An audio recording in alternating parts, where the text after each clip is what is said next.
Now let's do the general question of the passage, number 20. The passage is written from the perspective of someone who is, and then we have these 4 choices about who the author is.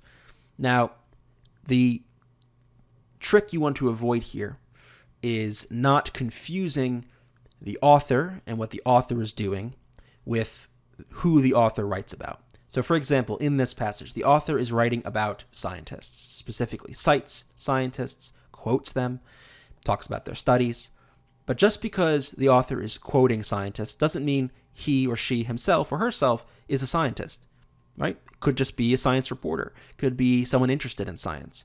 So in order for us to conclude that the author is a scientist here, for example, something like choice A, in order for us to conclude something like choice A, we would need some specific thing in the passage that tells us that the author himself is involved in the studies, right? The author would have to say something like, I went out with Frober to assist him in his studies with blah, blah, blah, right? That would be the kind of thing you'd have to look for.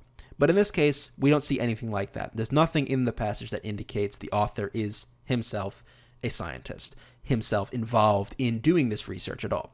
This author is writing about the work scientists are doing, but he is not actively involved in this research, right? Nothing here is telling that he's actually participating in it. He's just writing about it. So we can get rid of A. A participant in a recent debate in the field of cardiology.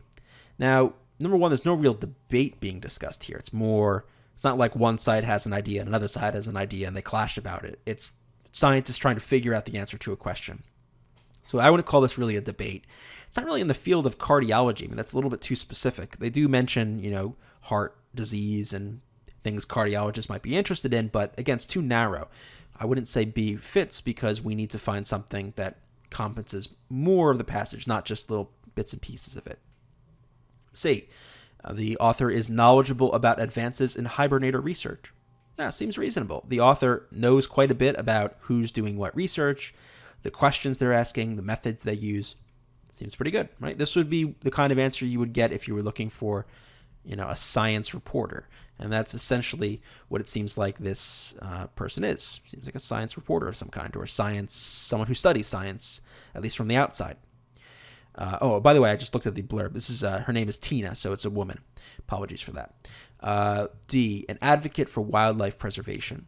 So, sure, she's talking about wildlife and about hibernating and their health, I suppose, but nothing here specifically says that she is fighting for wildlife preservation in any way. She's more like a science reporter or somebody who studies science from the outside. So we can get rid of D, and the best answer here is going to be C, because she knows a lot about science, a lot about what these scientists are doing, their methods, so that's going to make the most sense. So this one's choice C.